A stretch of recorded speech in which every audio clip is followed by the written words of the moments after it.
Es cuestión, voy con vos, coronel retirado, tenemos un libro, después te lo voy a pedir.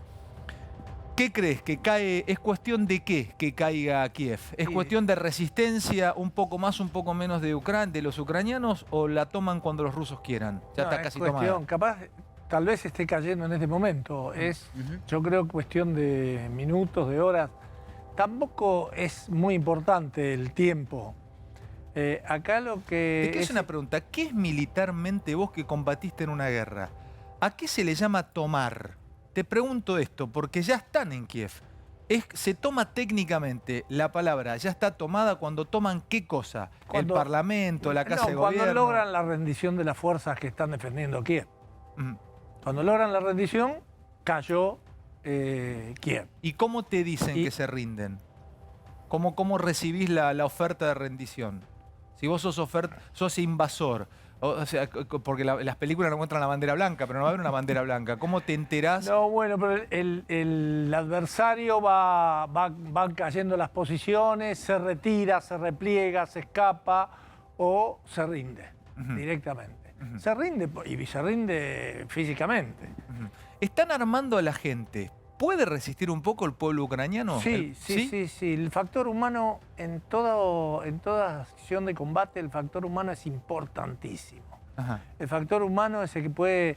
Una cosa que nos parece que va a caer en minutos puede tardar semanas. ¿Y cómo resistís siendo un habitante de Kiev a las tropas rusas? ¿Les tirás desde una ventana? ¿Qué haces? No, es difícil. Y el paradigma de la guerra moderna, que habla de la guerra entre la gente, el problema no lo tiene la fuerza rusa, porque no es entre su gente. El problema la tiene la fuerza ucraniana, porque es entre la gente de ellos. Para los rusos es la gente de los otros. ¿Y no le importa a un ruso? Perdón, a ver, es la guerra. Pero el costo de matar a un ucraniano, matar a un niño ucraniano, matar a una... Ya hay muertos, ¿no? Debería costarle en Ucrania. Si fuera en otro país, no sé, pero en Ucrania debería costarle. O sea, lo tienen en cuenta los rusos cuando van a disparar o porque hay un montón de ataques a objetivos civiles. O sea, se tiene en cuenta. El militar ruso que va a apuntar y hay una mujer corriendo, una mujer embarazada, una familia, etcétera, no tira porque podía matar a un civil. Si es un soldado, no va a tirar. ¿Ruso? Sí.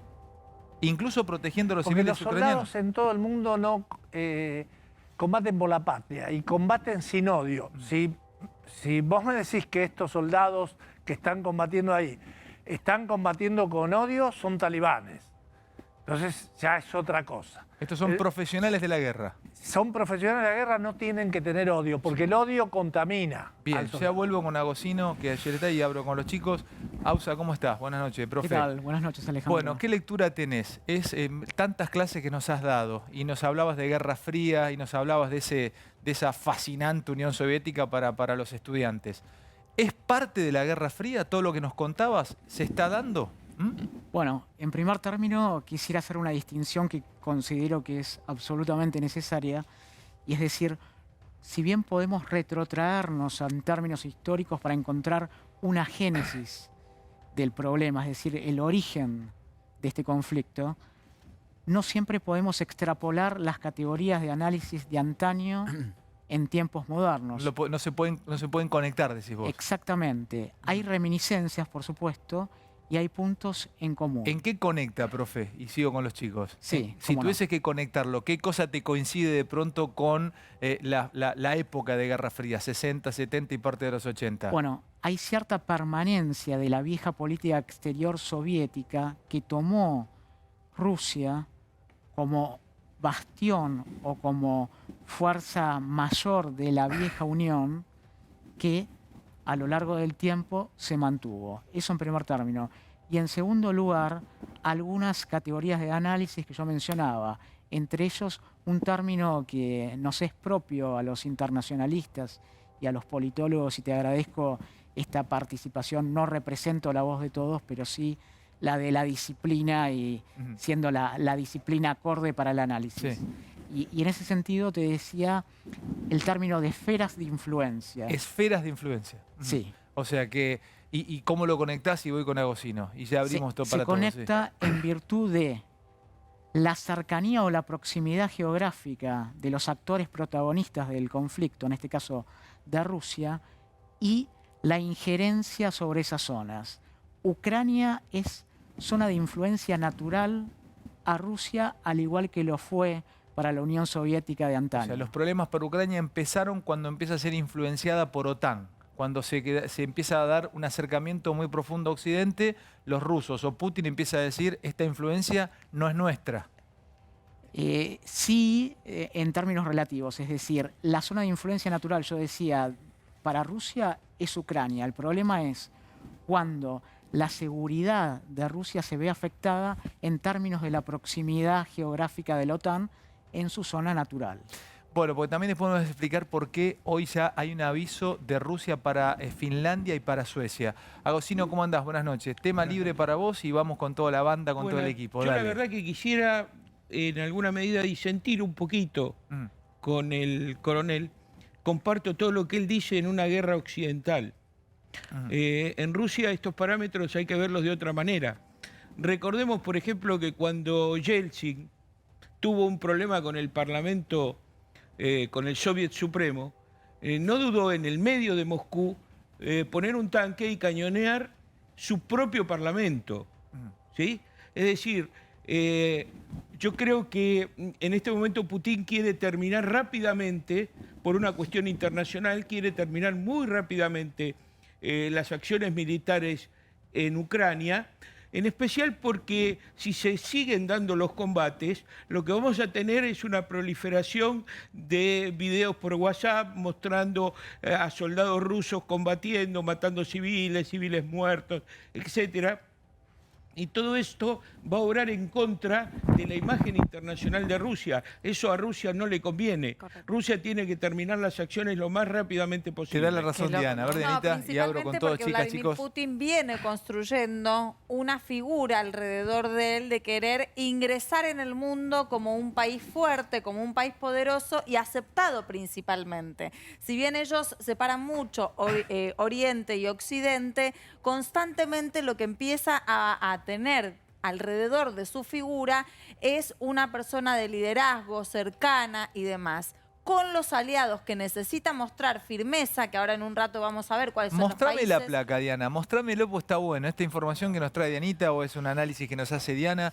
Estos son los aliados de Rusia, de Putin en zona de guerra. Tírate un poquito para adelante, Sí, así cómo no. se te ve mejor la pantalla. Dale. Principalmente Bielorrusia, con Alexander Lukashenko, uno de los hombres más duros de Europa del Este. ¿Este es Lukashenko? Ese es Lukashenko, sí. ¿Este es el presidente o el dictador? Que está ¿Se le desde- puede decir dictador o presidente? ¿Cómo se Y le...? está desde 1994 y todas las elecciones que ha realizado tiene más de un 80% de votantes a favor de él. ¿Es Y el las presidente o es denuncias. el intendente de Bielorrusia? No, bueno, es un hombre, Gildo es un hombre Lukashenko, muy apoyado vamos a por decir. Vladimir Putin. Sí. ¿No? Es Sí. un hombre muy apoyado por Vladimir Putin y él sabe que si no tiene estrechas relaciones con Putin, Putin no lo apoya y le da apoyo militar, en defensa y económico. Acá- Bielorrusia es un aliado clave para... Clave. Perdón, está bueno, no me saques esta placa. Vos que viviste allí, entendés perfecto adentro, y ahora voy a saludar a Alexander. Bielorrusia, ¿por qué es clave geopolíticamente Primero en esa porque región? tiene un tratado de unión desde el año 99, tiene un tratado de unión con Moscú, con Rusia. Ajá. Eso es fundamental.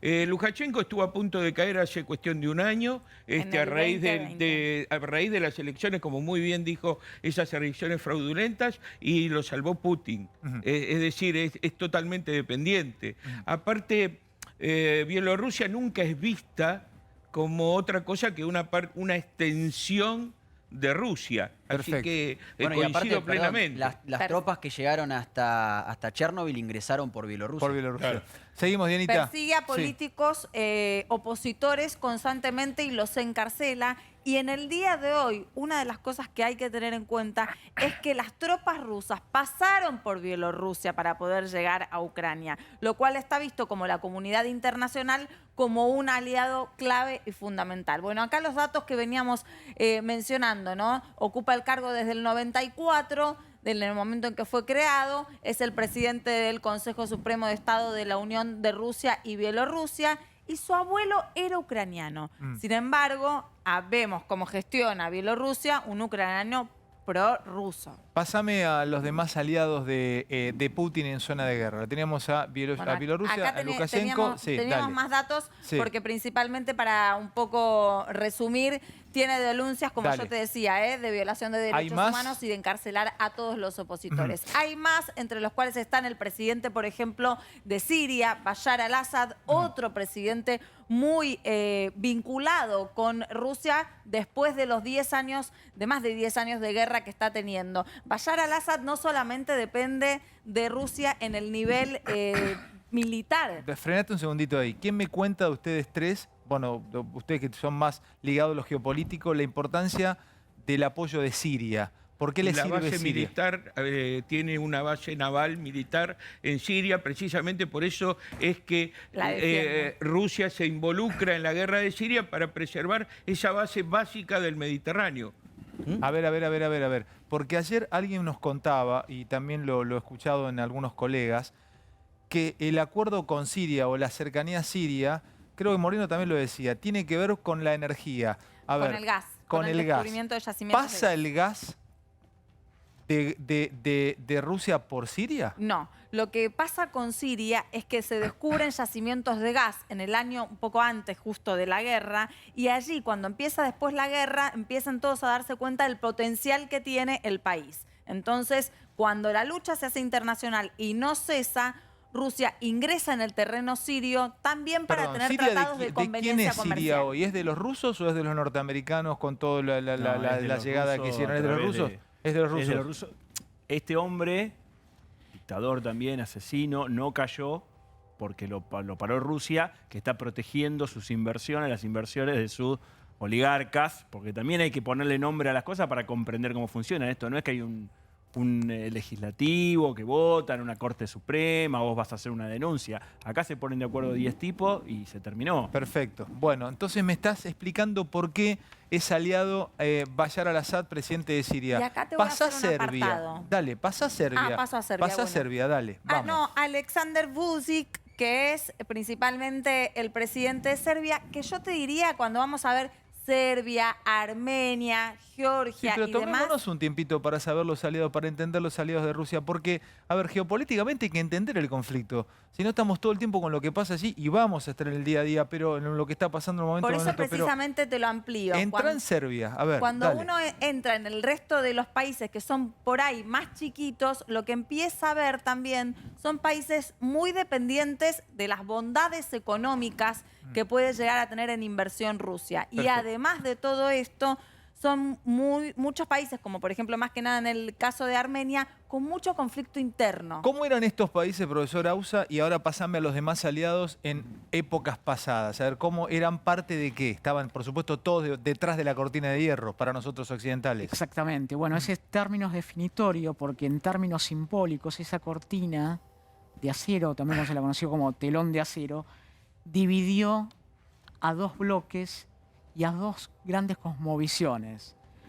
En términos concretos, quienes se encontraban del lado oriental de la cortina de hierro estuvieron dominados bajo un acuerdo común que fue el Pacto de Varsovia, que surgió en el año 1955 en contraposición, ni más ni menos, que a la OTAN, uno de los actores que se encuentran presentes, no de forma activa porque no han participado hasta el momento y difícilmente lo hagan en tanto y en cuanto ninguno de los Estados miembros de la organización sea afectado o quede involucrado en el conflicto. Ahora quiero seguir que... ¿Cerraste, profe? ¿Cerraste esta parte? Sí. Quiero después preguntarte, Teagosino, dale, dame vos la palabra y vamos con más Mira, yo los quisiera que hacer son algunas aliados de aclaraciones. Rusia. Sí. Hay un dicho en Rusia que es el siguiente, dice, Serbia no es el extranjero. ¿Ah? Históricamente Serbia es visto como un aliado, como una suerte de colonia, pero colonia en el buen sentido, como tenían los griegos, ¿no? Esas colonias que... Mileto. claro, es decir, porque tienen un idioma muy, muy parecido, con algunas pequeñas diferencias, porque la iglesia de Serbia es parte De la Iglesia Ortodoxa. de la Iglesia Ortodoxa con patriarcado en Moscú y porque ha sido el aliado histórico. Quiero preguntarles una cosa. Acá esta placa me gusta y mucho.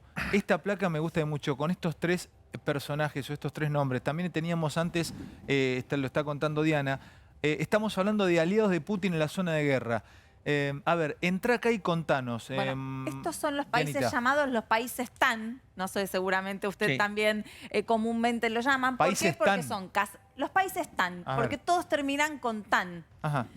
Kazajistán, Tayikistán y Kirguistán. Los países TAN en general tienen una cultura muy diferente a la de los rusos, ¿no? Son personas más alegres, son personas que les gusta más ser sociables. ¿Dónde y están demás. estos países, los TAN? En todos esos países bien chiquititos que quedaron, como te diría, más al sur de lo En el que Turquestán. era la ex Unión Soviética. Ahí ¿no? entra Dagestán, por Claro. ejemplo. Que No, Dagestán No. estaba en La el vemos Cáucaso. al norte. Termina en Estos, Tan y Ale, lo están conocemos de por los Khabib Montes Nurmagomedov. Urales, es Asia, ¿Eh? esto no es Europa ya. ¿Cómo? Yo estuve cerca, hace 20 años, de la frontera entre Rusia y Kazajistán, Ujú. por una cobertura Esto es Asia pesada y que esto no estuve es. preso un día. Esto es Asia y no Esto es Europa. es los Montes Urales, Sí, claro. ¿no? Somos Abajo de Chelyabinsk, que es una ciudad importante de Rusia, y cerca de Ekaterimburgo.